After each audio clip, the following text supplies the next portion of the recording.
gente vai falar hoje, gente, sobre monitorização hemodinâmica. Eu achei melhor quebrar em duas semanas, porque é muito conteúdo. Mesmo assim fica grande. Só que boa parte disso depois vai ser falado em algumas outras aulas que aí vocês vão dar, tá? Então eu vou dar as duas primeiras, aí muito disso vai ser repetido, tá?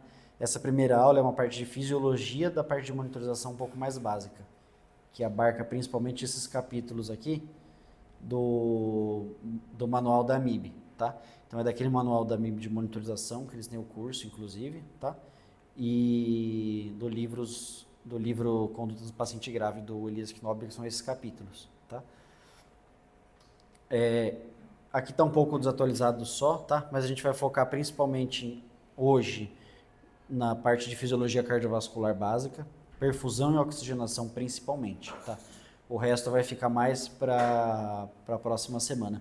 Esse capítulo 6 da interação coração-pulmão não vai ser agora, vai ser mais para frente, daqui algumas semanas, tá? Não vou colocar agora porque acho que vai ficar muito pesado.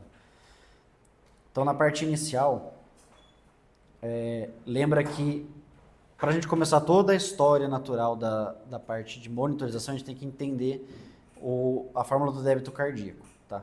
Lembra que o débito cardíaco ele corresponde ao volume sistólico e à frequência cardíaca, tá? O volume sistólico, quando a gente analisa de forma um pouco mais profunda, ele vai depender de três variáveis principais, tá? Contratilidade, que é uma variável cardíaca, tá? Do próprio coração, a pós-carga e a pré-carga, tá? E a frequência cardíaca ela vai depender ela vai funcionar como um mecanismo de regulação baseado nas demais alterações. Então, se você tem uma redução, por exemplo, de pré-carga, o débito cardíaco cai para compensar a frequência cardíaca, ela sempre vai acabar sendo um fator compensatório, tá? Então, analisando cada um, a gente tem a pré-carga primeiro. A pré-carga é aquele volume que ele vai depender do volume que retorna ao coração e ajuda no tempo de enchimento, tá? Então, ajuda no enchimento ventricular direito, ventricular esquerdo, melhorando a fração de ejeção, depende principalmente, então, de três fatores principais. A pressão negativa intrapleural, que funciona como se fosse um movimento de sucção sanguínea na veia cava, tá?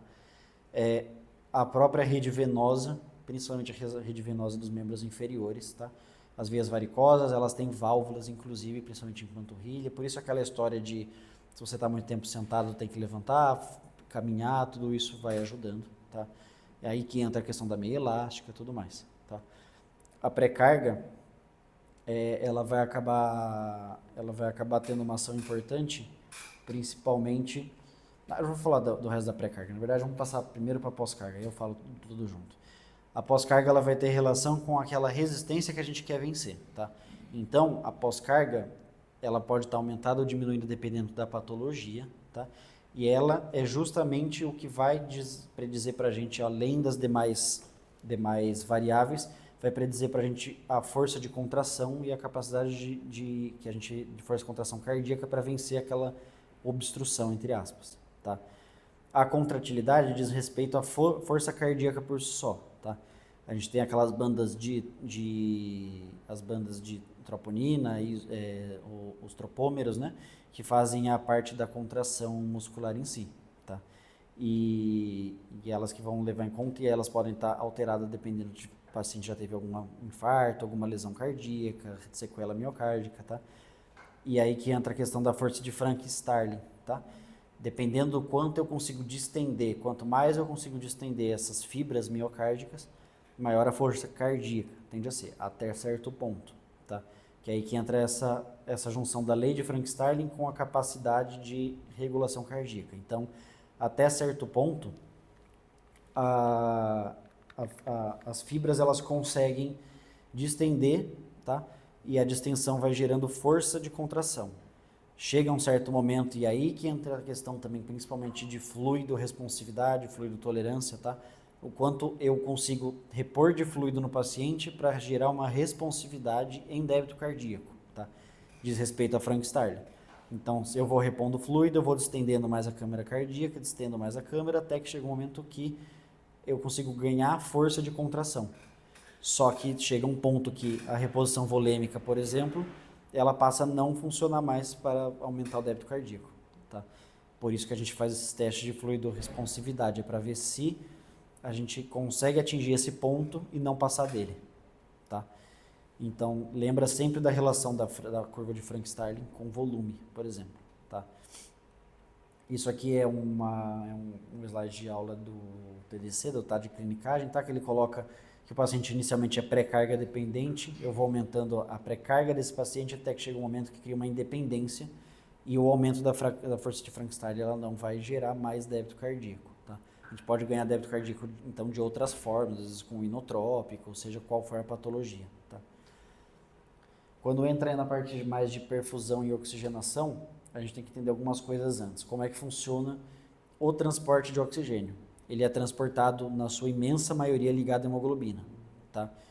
Tem a parte dissolvida no plasma, mas é uma parte muito pequena, tá? A maioria está ligada no grupamento M. Nós temos 4 grupamentos M, tá? Em cada porção das alfa 1, alfa 2, beta 1, beta 2 da hemoglobina, tá? Para fazer o transporte. Lembra que são 4 grupos M, então são 4 moléculas de oxigênio transportadas por cada hemoglobina. E como funciona depois o transporte reverso, que é o transporte do CO2.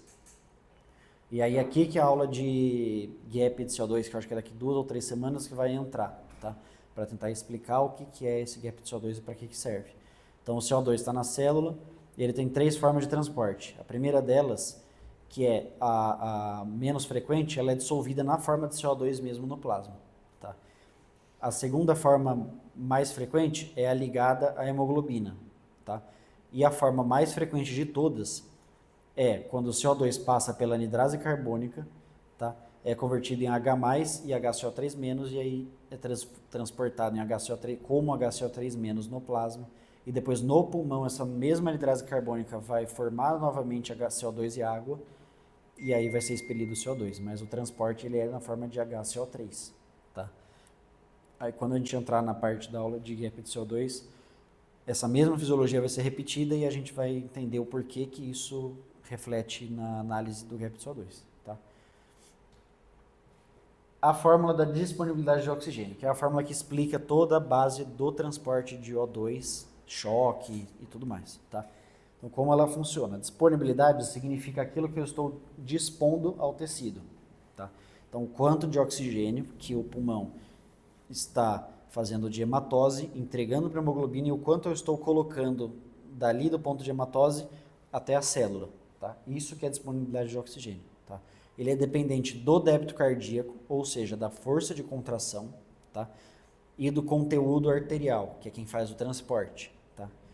Vamos analisar cada um. O que é o conteúdo arterial de O2? O conteúdo arterial de O2 é a sua fração mínima de transporte de oxigênio, que a gente falou que é no plasma, mais a saturação, ligada, portanto, à hemoglobina, tá? Então, o oxigênio é transportado, dissolvido no plasma e ligado na hemoglobina na maior parte, na maior porcentagem, que seria 99%, tá? O débito cardíaco, por sua vez, ele depende do volume sistólico e da frequência cardíaca que a gente disse, tá?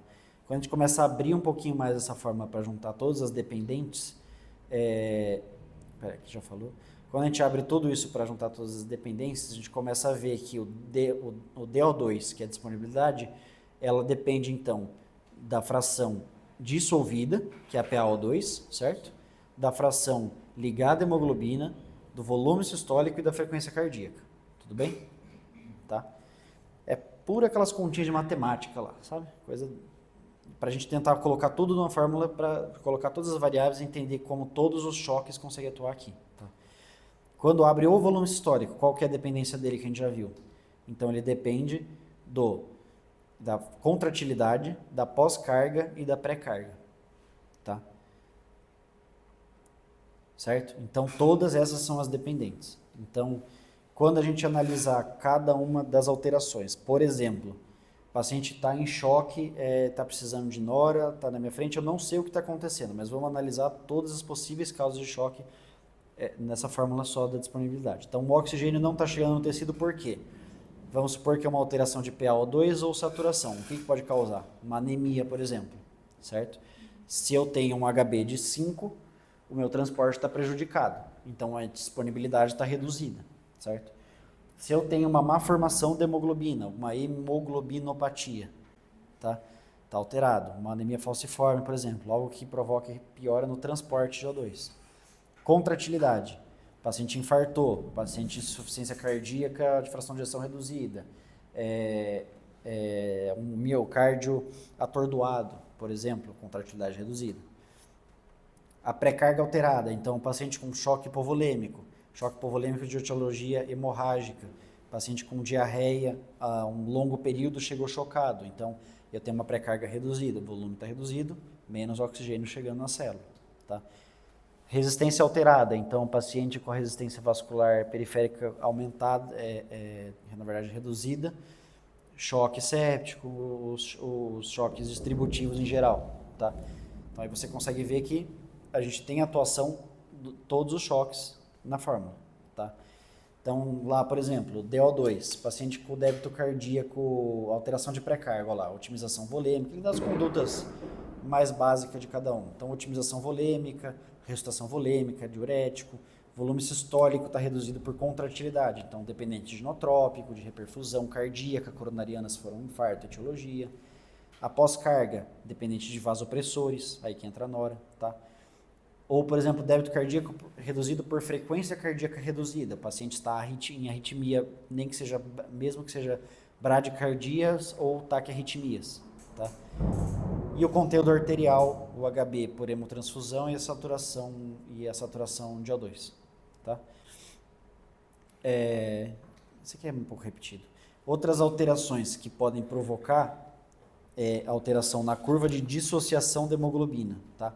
Então, a acidemia é uma delas, tá? Lembra que dessas curvas, isso aqui é lá de bioquímica, lá no começo que a gente aprende, né?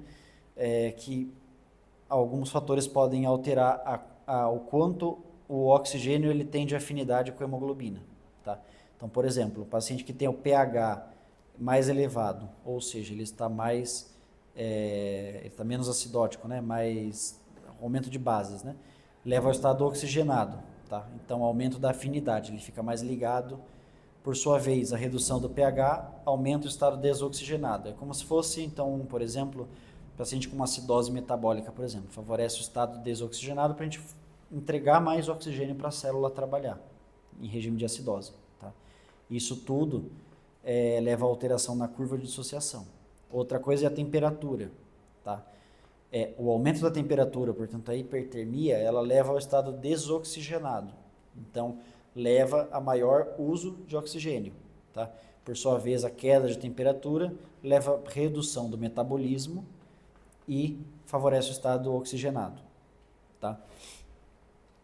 Outra coisa é o tal do... Isso aqui já acaba sendo mais curiosidade, né? O 2,3 BPG é uma molécula que tem alta afinidade pela hemoglobina, tá? Ele é muito frequente, principalmente em altitudes. Então, o paciente está lá numa altitude muito elevada, aquela história do jogador de futebol que vai para La Paz, tá?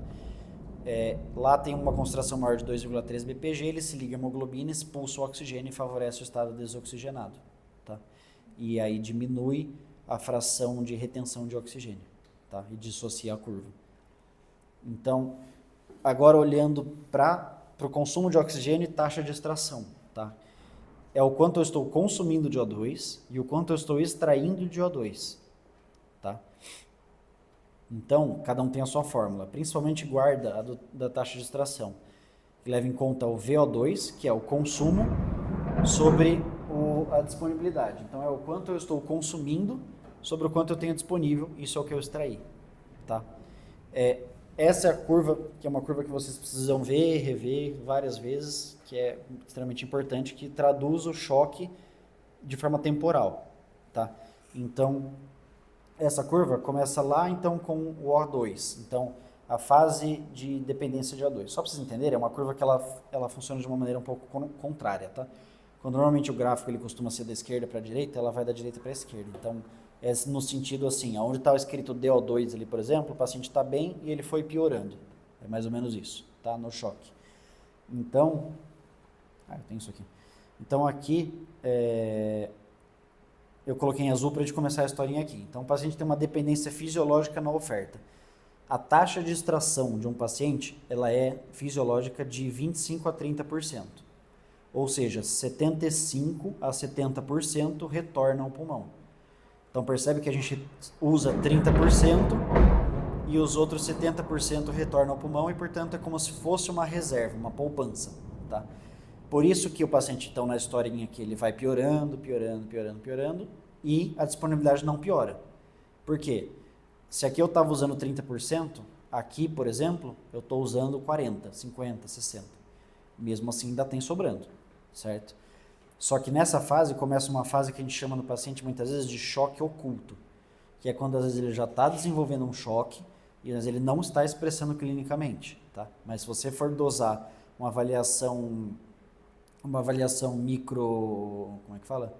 Microhemodinâmica dele, já vai ter sinais de choque. Então, olhando na próxima parte, o paciente foi piorando, o DO2 não caiu, mas olha a taxa de extração, 30% aqui, sobe, sobe, sobe, sobe, até que eu não consigo extrair mais, tá? Se eu não consigo extrair mais, eu começo a ter metabolismo anaeróbio funcionando, certo? Eu atinjo a DO2 crítica, que a gente chama, tá?